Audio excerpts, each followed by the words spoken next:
Hello everyone, मैं हूं RJ गुनी और आप सुन रहे हैं रेडियो पंजाब 90.0। स्वागत है आपका याददादा क्लासरूम में, जहां बात होती है एलुमनाइज के साथ। और आज है हमारे साथ दो alumni, Dinesh Malik batch 2015 and Harkirat Singh Khera batch 2014 से। हाय सर, कैसे हैं आप? हेलो जी, हाउ आर यू? मैं बढ़िया, आप कैसे हैं sir? Good good good, thank you. तो मेरा सबसे पहला क्वेश्चन आपसे ये है कि आप दोनों को इस इंटरव्यू में आके कैसा लग रहा है? आपको हमें इंटरव्यू लेते हुए कैसा लग रहा है? मुझे तो बहुत अच्छा लग रहा है। हमें भी बहुत अच्छा लग रहा है। सबसे पहले मैं आपसे ये पूछना चाहूँगी कि आप थोड़े थोड़े अपने काम के बारे में अगर बताना चाहें तो। माई सेल्फ हरकिरत, मेरा लुधियाना से बिलोंग करता हूँ मैं जी तो basically I am into car detailing. Ji So we started off as an doorstep car detailing program in Ludhiana. So we provide complete doorstep service, जो car detailing जैसे dry clean हो जाता है, compound coatings and all आजकल काफ़ी trending है। जी तो हम ये सारी services clients को provide करते हैं। We provide doorstep and at our premises as well. Okay. तो and myself Dinesh Malik, मैं ऑटोमोबाइल इंजीनियरिंग का एलुमनाई हूँ 2015 to 2019 बैच में। जी एंड उसके बाद धक्के खाते खाते हम पहुंच गए London. Okay. I did my masters there, then I work there as a process engineer and recently I move back to India. और अभी इंडिया में आके I just join JCBL armoring solution, where we manufacture armored vehicles, special purpose vehicles, even in the premium vehicles where we deal with Rolls-Royce, Bentley, these kind of brands. And this is a proud moment that we have that in Punjab itself. Exactly. तो automobile engineering जैसे कि आपका background था, department आपका, तो वो choose करने का इंस्पिरेशन कहाँ से मिला? आपको कैसे लगा कि आपको इसी कोर्स को चूज़ करके आगे बढ़ना है? अगर मैं अपनी बात करूं तो मैं बड़ा यूजली मैं हमेशा कहता हूं कि कार्स मेरे खून में है जी। बिकॉज लुधियाना में एंड आई वुड से कि मैं पंजाब में आर फैमिली जो थी, they were one of the first ones who started an car service station जो हमारा था by the name of India Motors. तो हमने 1967 में my grandfather started that and वो लेगेसी जो थी वो ब्लड में था। कार्स शुरू से ही बचपन में एक्साइटमेंट होती थी, कार मैगजीन्स, ये वो, वर्कशॉप जाना है, कार्स के अंदर बैठना है, सारा कुछ देखना है। सो वो जो एनर्जी थी, वो जो विश थी to learn about cars, and तो वही मेरे को लेके आई। पहले मैं I was in diploma Ludhiana में, मैंने GNE से डिप्लोमा किया ऑटोमोबाइल का जी। And then for my graduation तो मैं चंडीगढ़ यूनिवर्सिटी में आया। ओके, आप अपने बारे में अगर बताएं तो। अरे बिल्कुल बताएंगे जी। तो हमारा कुछ सफ़र यूँ था कि गाड़ी में घूमने का मज़ा आने लगा, तो मज़ा आ रहा था तो सोचा अपनी गाड़ी खुद बना ले। So I just decided let's go and join automobile engineering. Exactly. तो by mistakenly I cleared it up. Oh, nice. By mistakenly cleared it up. हाँ. And then I did my manufacturing industry placement in Hella Limited. Okay. Where we manufacturing headlights or all the lighting system for all the premium vehicles. And वहाँ से मेरा manufacturing में interest आ गया। अगर manufacturing है तो automobile भी है, तो दोनों को मिला दिया, तो automobile manufacturing comes up into the front. Nice. तो जैसे कॉलेज स्कूल से जब बच्चे कॉलेज आते हैं तो उनका एक्सपेक्टेशंस बहुत ज़्यादा हवा में रहता है कि अब कॉलेज जाएंगे। तो आप लोगों में ऐसा कुछ हुआ कि रियलिटी चेक मिला हो कुछ जो आपके एक्सपेक्टेशन से बहुत अलग हो कॉलेज आने के बाद या इंडस्ट्री में जाने के बाद? कॉलेज में आने के बाद तो कुछ ऐसा नहीं खास हुआ, बस ये था कि चंडीगढ़ आ गए हैं भाई, चंडीगढ़ में रहना है जी। तो घर से निकले एंड लेकिन हाँ, जब रियलिटी चेक मिला, जब ग्रेजुएशन कंप्लीट हुई, प्लेसमेंट कहीं हुई नहीं, चलो कुछ ज़्यादा इंटरेस्ट भी नहीं था, शुरू से एक एंटरप्रेन्योर माइंडसेट थी जी। तो उसके अंदर मैं माइंडसेट के साथ ही चला। लेकिन रियलिटी चेक इतना गंदा था कि एकदम से झटका मिला कि यार ये क्या हो गया, ये है ज़िंदगी। मतलब एक पल के लिए आप आज स्टूडेंट हो and when you complete your graduation the very next day घर वाले कहेंगे अब बैठा है क्या कर रहा है, कुछ कर। जी जी, है ना। तो बस उसी दौड़ के साथ हम निकल गए कि हाँ चलो नाम कमाना है, पैसा कमाना है। अरे लेकिन ये बात सच है कि जब भी कोई बच्चा या कोई स्टूडेंट जब पास आउट करता है तो सबसे पहला क्वेश्चन उसके घर वाले पूछते हैं अब क्या करेगा, एग्जैक्टली है ना, अब क्या करेगा। और वो जो प्रेशर होता है वो प्रेशर बच्चे पर तभी आता है क्योंकि वो पहले से प्री प्लान नहीं होता। If you are pre plan before what you need to do, yes, you are very much clear. और उसके अंदर अगर आपकी फैमिली आपको सपोर्ट कर रही है then it's a very good luck for you ji. But अगर रिग्रेट की बात करें, हाँ मेरा डांस कम हो गया। मैं जब सीयू में था ना बहुत डांस करता था और करियर लाइफ में आके डांस खत्म हो गया मेरा। जिंदगी नचा रही है ना। हाँ ये बात है। Exactly. अब इंडस्ट्री हमें थोड़ा प्ले कर रही है हमारे साथ and we are dancing on the industry standards. Exactly. तो कॉलेज के दौरान ऐसा कौन सा प्रोजेक्ट या सब्जेक्ट था जो देख के मतलब फील आया हो कि हाँ ये मेरे लाइक का कोर्स है? सो मैं शुरू से जैसे टेक्निकली बहुत स्ट्रांग रहा हूँ।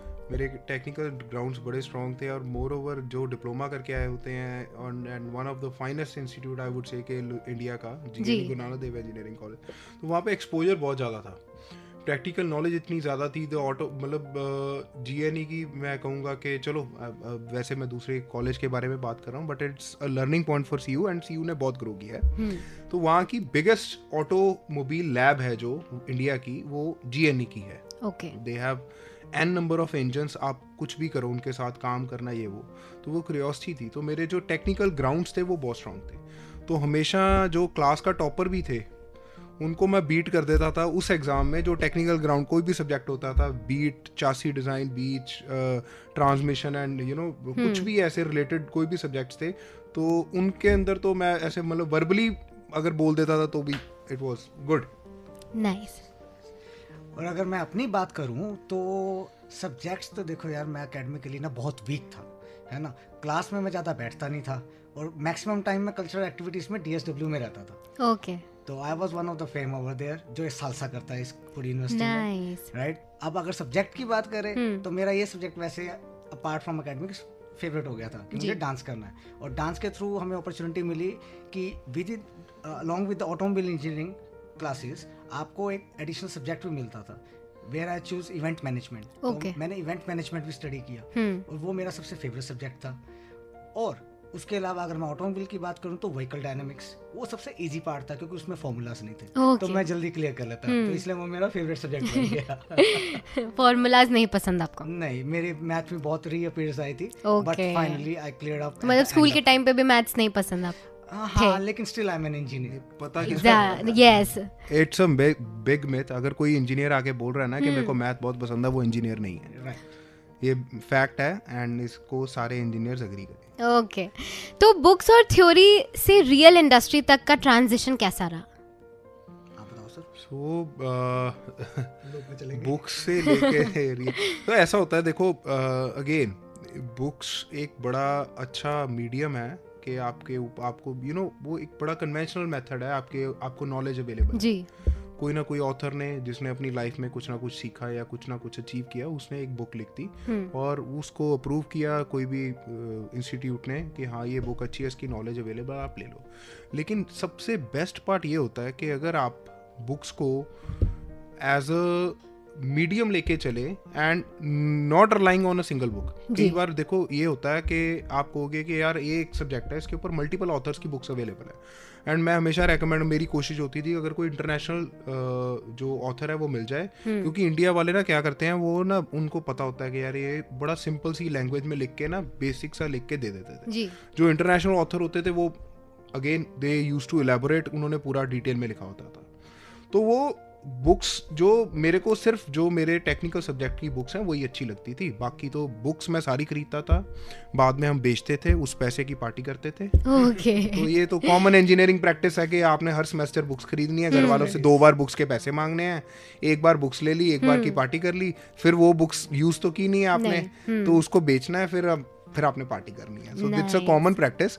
लेकिन हाँ, जो बुक्स टेक्निकल नॉलेज की होती थी उसका बड़ा अच्छा मेरे को शौक था, आज भी मेरे पास हैं जी। एंड वो प्रैक्टिकल लाइफ में आपको काफ़ी ज़्यादा काम करती हैं। लेकिन हाँ, आजकल का जो लेवल है, आजकल के जो स्टूडेंट्स हैं, मैं कहूँगा कि उनको rather than this your subjects, basic core subjects के अलावा अपनी कम्युनिकेशन, अपनी बॉडी पर्सनैलिटी उसके ऊपर भी वर्क करना बहुत ज़रूरी है. Exactly. डिसिप्लिन एक वो ज़रूरी है, और उसी कॉन्फिडेंस के साथ ही आप इंडस्ट्री में जा सकते हो. तो आप अगर बताएं इसके बारे में. अच्छा, तो ये तो हो गया सर किताबों का सिलसिला, क्योंकि आप हमसे सीनियर हो, आपने किताबें देखी, बट हमारी तकदीर थोड़ी अच्छी थी. जब तक हम आए तो यहाँ पे पावर पॉइंट प्रेजेंटेशन शुरू हो चुकी थी. So we were very lucky कि सीयू ने हमें वो एक्सपीरियंस दिया. और जब सीयू में वो प्रेजेंटेशंस आ रही है अलॉन्ग विद द बुक्स, तो बुक्स को भी रीड करना है, क्योंकि पेपर में पास तो होना है ना, क्वेश्चन पेपर तो वही से बनेगा, है ना. तो वो भी हमें फिगर आउट करना होता था. और जो हमें प्रेजेंटेशंस दी जाती थी उसमें बहुत ही बुलेट पॉइंट से बहुत ही क्लियरली एक्सप्लेनेशन दी जाती थी हर सब्जेक्ट के कोर हमारे टॉपिक्स की. तो वो बहुत ही इजी अंडरस्टैंडेबल हो गया था वीडियो के थ्रू लर्न करना. तो हम थोड़े नोटी होते थे हमारा बैच. तो व्हाट वी डू, हमारा प्रोजेक्टर ना सेंटर में माउंट होता था रूफ पे, आई रिमेंबर, है ना. तो हम क्या करते थे, हम छुपके से एक मोबाइल फोन ऊपर रख देते थे रिकॉर्डिंग ऑन करके. एंड हमारे प्रोफेसर सर को पता नहीं होता था, but once he got it तो फोन सस्पेंड हो गया था हमारा. तो हमने वहां से पूरे लेक्चर को रिकॉर्ड किया था. अच्छा, कि अब YouTube चैनल बनाएंगे, पैसा कमाएंगे. लेक्चर किसी और का, पैसा हमारा. बट एक्चुअल में वो हमारे एग्जाम्स के लिए चीट कोड थे कि हम वीडियोस बना लेंगे तो जल्दी उसको हम रीड कर पाएंगे, अच्छे से अंडरस्टैंड कर पाएंगे. बट अगर प्रैक्टिकल लाइफ की बात करें, जब इंडस्ट्री में आप आ जाएंगे, आपको जो भी आपने रीड किया या आपने विजुअलाइज किया, जब वो इम्प्लीमेंटेड होता है इन रियलिटी, और वो आप देख रहे हो कि आपके सामने कोई कर रहा है, या आपके पास ऐसा चैनल जा गया, या आपके पास ऐसा हर्डल है कि आपको अब वो अचीव करना है, आपको कुछ नहीं पता. No one is there to give you the teaching how it gonna be, how you can make it. So it's all upon you. आज के टाइम पे चैट जीपीटी पे डालो, सर कैसे बनेगा, chat GPT please tell me. Exactly. But अब वो सिलसिला नहीं है. कुछ ऐसी चीजें हैं जो चैट जीपीटी भी आपको नहीं बता पाएगी, और बहुत ही ऐसे कॉन्फिडेंशियल रिसर्च हमारे इंडस्ट्रीज में चलती रहती है. तो आपको खुद ही अपने इंजीनियरिंग एथिक्स को यूज करके आपको एक प्रॉब्लम और सॉल्यूशन दोनों ही फिगर आउट करनी होती है. So that what implementation comes. इसके अंदर मैं एक बात बोलूंगा कि सी चैट जीपीटी को तो पता है, but the biggest problem is you don't know what you don't know. तो अगर आपको चैट जीपीटी को तो ऑलमोस्ट सब कुछ ही पता है, लेकिन चैट जीपीटी को वो भी पता है जो आपको नहीं पता.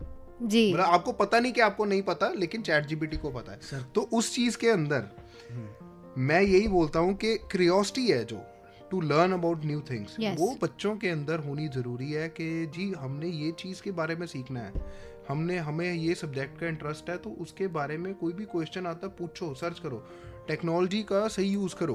तो चलिए ठीक है, एक सेगमेंट करते हैं जिसमें आप सच कहेंगे, सच के सिवा कुछ नहीं कहेंगे. ओके. तो सबसे पहला क्वेश्चन है कि आपने असाइनमेंट सबमिशन के डर से कभी क्लास बंक किया है? आप बताओ सर पहले, फिर मैं. यार वो होता ही नहीं था, टीचर फोन करके बुला देते थे, तेरी असाइनमेंट कहाँ है, आई नहीं. Oh nice. तो ये भी एक बड़ी प्रॉब्लम होती है कि अगर हमारे टाइम पे ये था कि सी मेरे को आजकल का नहीं पता, लेकिन हमारे टाइम में ना क्लास बड़ी फेमिलियर होती थी टीचर्स के साथ, हमारा रिलेशन बड़ा अच्छा होता था. तो ऑलमोस्ट टीचर के पास सभी बच्चों का नंबर होता था. अच्छा, हाँ जी. तो अगर असाइनमेंट नहीं जमा करा रहे हैं आप, या कुछ भी नहीं कर रहे हैं, तो उनको कहीं ना कहीं पता होता था, और दे यूज्ड टू कॉल के हाँ तेरी आई नहीं, अगर टीचर का कंसर्न होता, नहीं तो वो साथ वाले को कहता उसको फोन कर, नहीं तो मैं अटेंडेंस नहीं लगाऊंगा या पेपर में बैठूंगा. ओके. तो ये तो हमारा था. असाइनमेंट के मामले में मैं जिक्र करूंगा कि आपके जो बैचमेट्स होते हैं ना क्लास में जी, they are the best supporters. नहीं, मुखबर भी वही होते हैं. हाँ. क्योंकि मैक्सिमम टाइम डीएसडब्ल्यू में दिन रात बिताना इवेंट्स के लिए, और डांस के अंदर ज़्यादा एक्टिविटी में परफॉर्म करना, डिपार्टमेंट को रिप्रेजेंट करना, सीयू को रिप्रेजेंट करना, वो एक बहुत बड़ा चैलेंज होता था अपने आप में. उसके बीच में लाइफ को बैलेंस करने के लिए असाइनमेंट्स भी बनानी है. वी नो हमें बनाना क्या, but we don't know how to make it. तो उसके लिए हमारा जो बेस्ट फ्रेंड होता है ना क्लास में जी, वो यादें पूरी कर देता है. वो आज अभी कनाडा में है, तो मेरे सारे बैच ऐसे स्प्लिट हो चुके हैं, कोई कनाडा, कोई यूएसए. तो आज भी वो चीजें याद आती है, क्योंकि आपका जो सेशन है ना यारादा क्लासरूम, याद आता. मैंने यारादा बना दिया क्योंकि यार ही थे, क्योंकि लड़की तो थी नहीं हमारे, हम तो ऑटोमोबाइल इंजीनियरिंग से आते हैं, हमारे में तो कोई लड़की आती नहीं है. नहीं, हमारी क्लास में होती. अरे क्या बात है, लकी वन. नहीं, वन गर्ल, उसको काफी इंटरेस्ट था. सर वैसे क्वेश्चन असाइनमेंट का था. हाँ. कोई नहीं. तो मेरा नेक्स्ट क्वेश्चन है कि कॉलेज में आपका कोई ऐसा फेवरेट फूड स्पॉट कोई? यार देखो, हमारे टाइम पे ना पहले होता था बड़े खुले बड़े बंद हुए, ठीक है.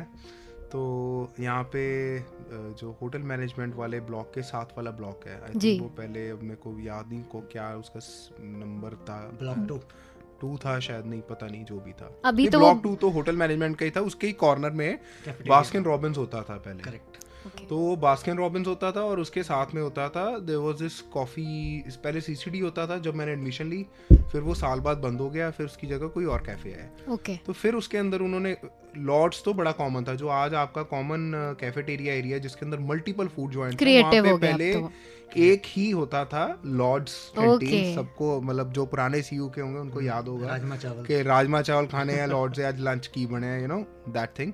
एंड जो बात कर रहा हूँ मैं होटल मैनेजमेंट ब्लॉक वाली कैंटीन की, जी। तो वहाँ पे एक कैफ़े खुला, कुछ चंडीगढ़ के लड़के थे, उन्होंने खोला, तो उन्होंने ना पूल टेबल्स ला के रखे वहाँ पे।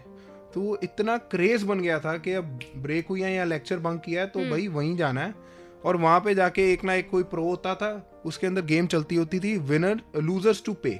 ओके। तो एक विनर खड़ा, वो 10 बंदों को हरा के खड़ा, आप उसको चैलेंज कर दो, आपने अगर उसको गेम पे हिला दिया तो वो पैसे देगा, बाकी के नहीं तो आप अपनी गेम के पास। ओके। तो वो हमारा फेवरेट स्पॉट था। जी। फेवरेट स्पॉट की बात करें, एक तो हम डे स्कॉलर थे, तो गलती से हमें टिफिन बॉक्स भी लेके आना पड़ता था, है ना। और जब लेके आते थे, जो यहाँ के हॉस्टलर थे हमारा टिफिन लेके भाग जाते थे। अब तो हमें कैंटीन में ही खाना पड़ेगा या कहीं से खाना पड़ेगा। तो या तो हम सबसे फेवरेट स्पॉट था हॉस्टल की कैंटीन, जहाँ से हम खाना चोरी कराया करते थे अपने हॉस्टल वाले दोस्तों से। ओके। और वो छुपके छुपके थालियों में लेके आते थे हमें खिलाने के लिए। और उसके अलावा अगर स्पॉट की बात करें, तो जिस स्पॉट में सबसे ज्यादा लड़कियां मिलती थी मैं वही मिलता था। जी। सबवे भी होता था, आई रिमेम्बर। हमने जो लॉर्ड्स कैंटीन जो है कैफेटेरिया, जो मेजर कैफेटेरिया यूनिवर्सिटी का, उसके साथ में दो, एक था जुलजुल कैफे, कुछ ऐसा ही था, आई डोंट रिमेम्बर नाम में कुछ है, और उसके साथ एक सबवे होता था।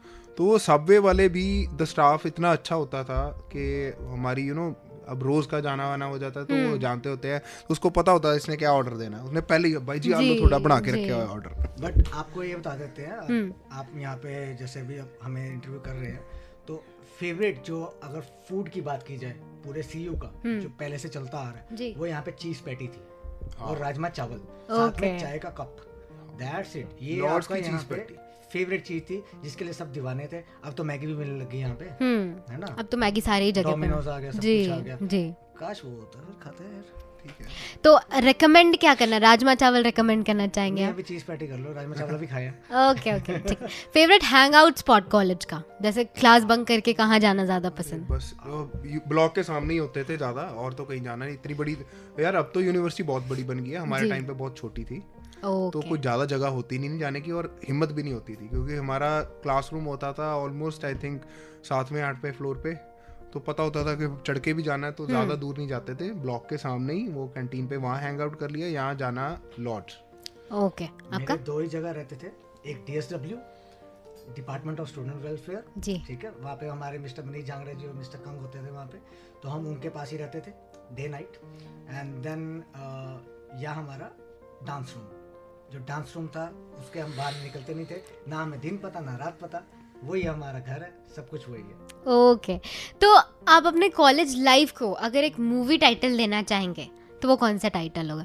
मैं तो जगत भैया बन गया था यार, तो जगत भैया टाइटल सही रहेगा। नहीं जोक्स अपार्ट, इसके लिए आई गेस टाइटल होना चाहिए, नहीं अभी सोचता हूँ सर, तब तक आप बताओ। मैं खुद सोच रहा हूँ, बट ऐसा कोई मूवी का टाइटल नहीं याद आ रहा, बस यही है कि हम अपनी मूवी का टाइटल सारी खुद मैं से अभी भी आते हुए मूवी का बात भी कर रहा था, तो मैं कहा कि जब हमारा लास्ट डे था यूनिवर्सिटी का जी, तो हम 2-3 फ्रेंड्स ऐसे वॉक करते आ रहे हैं, एंड वी वर डिस्कसिंग कि यार ਆਪਾਂ ਵਧੀਆ ਵੀ ਸੀ ਇੱਥੇ, ਮਾਹੌਲ ਅੱਛਾ ਸੀਗਾ, ਸਾਰਾ ਕੁਝ ਵਧੀਆ ਸੀਗਾ, ਬਟ ਇਦਾਂ ਦੀ ਕੋਈ ਗੱਲ ਨਹੀਂ ਸੀ। सो वही आई वुड से कि वही बॉन्ड है जो आज भी हम यूनिवर्सिटी में दोबारा आए हैं। कोई पर्टिकुलर नाम नहीं दिमाग में आऊँगा, बट हाँ एक ये है कि जो भी मूवमेंट्स या जो एक कोर सर्कल, अच्छा फ्रेंड सर्कल, वो आज भी कॉन्टैक्ट लिस्ट में है जी, आज भी उनसे बात हो जाती है, तो वो एक अच्छा मतलब आई वुड से कि लाइफ का पीरियड रहा है जिसके अंदर काफ़ी कुछ सीखा। देखो मेरे दिमाग में एक वो किस्सा याद आ गया, एक बार मैंने सोलो डांस परफॉर्मेंस दिया था, ओके, और वो एक हॉरर एक्ट था। अच्छा, एंड मैं एक वो जूट के बैग में खुद को बैठ के, एक मैंने किसी को बोला लात मार मुझे स्टेज पे, तो मैं स्टेज पे लुढ़क के आया।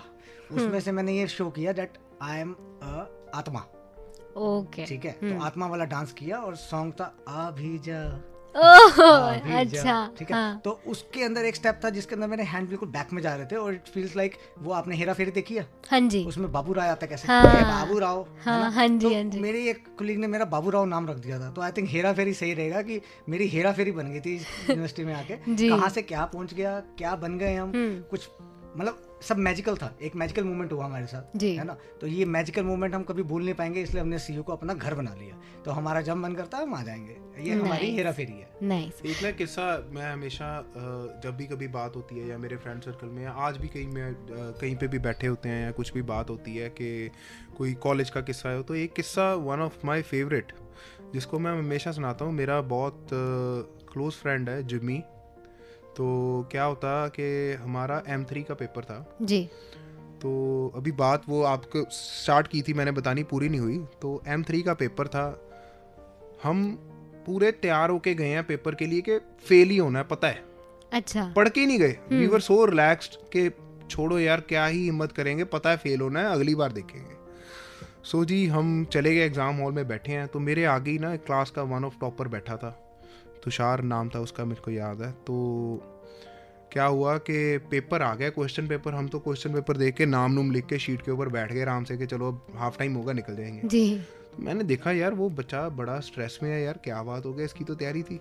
तो क्लास में ना सारी खुसर फुसर स्टार्ट होगी, इन्विजिलेटर भी ऐसे हो गया थोड़ा सा, क्या हो रहा है ना। तो मैंने एकदम से पूछा, मैंने कहा तुषार क्या हुआ? जी कहता यार 45 नंबर का पेपर तो बाहर से आ गया। ओके मैं क्या फटाफट क्वेश्चन मार्क करा। हाँ तो जी हमारे टाइम पे रूल ये था कि अगर कोई क्वेश्चन बाहर से आ गया, आपने उसको अटेम्प्ट कर दिया, आपको उसके नंबर मिलेंगे। जी जी तो पास जी। होने के लिए कितने नंबर चाहिए? 45। तो क्वेश्चन मार्क किए, फिर क्वेश्चन लिख दिए सारे। जी चलो जी, वो इतना एस्केलेट हो गया सिचुएशन सारी।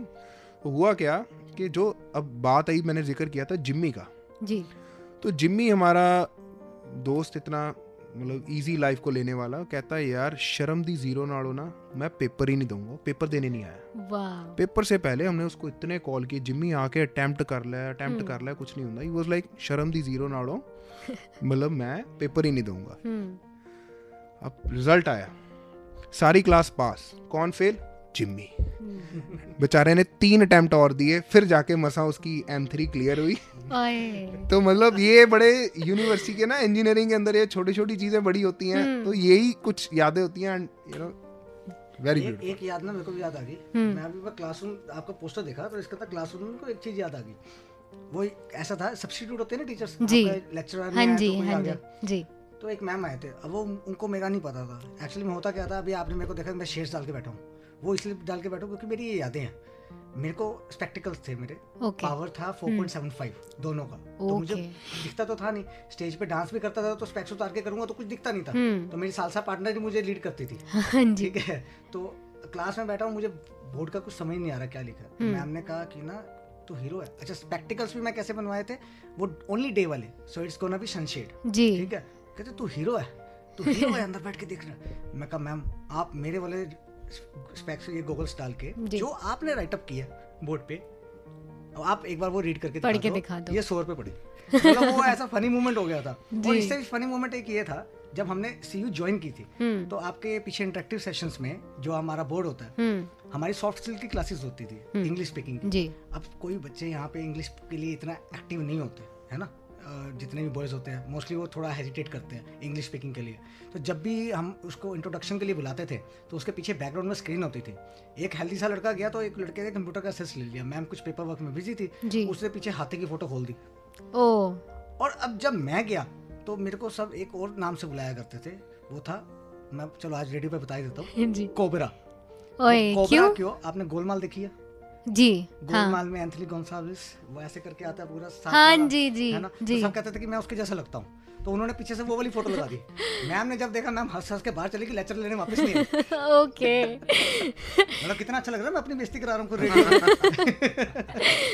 कोई नहीं।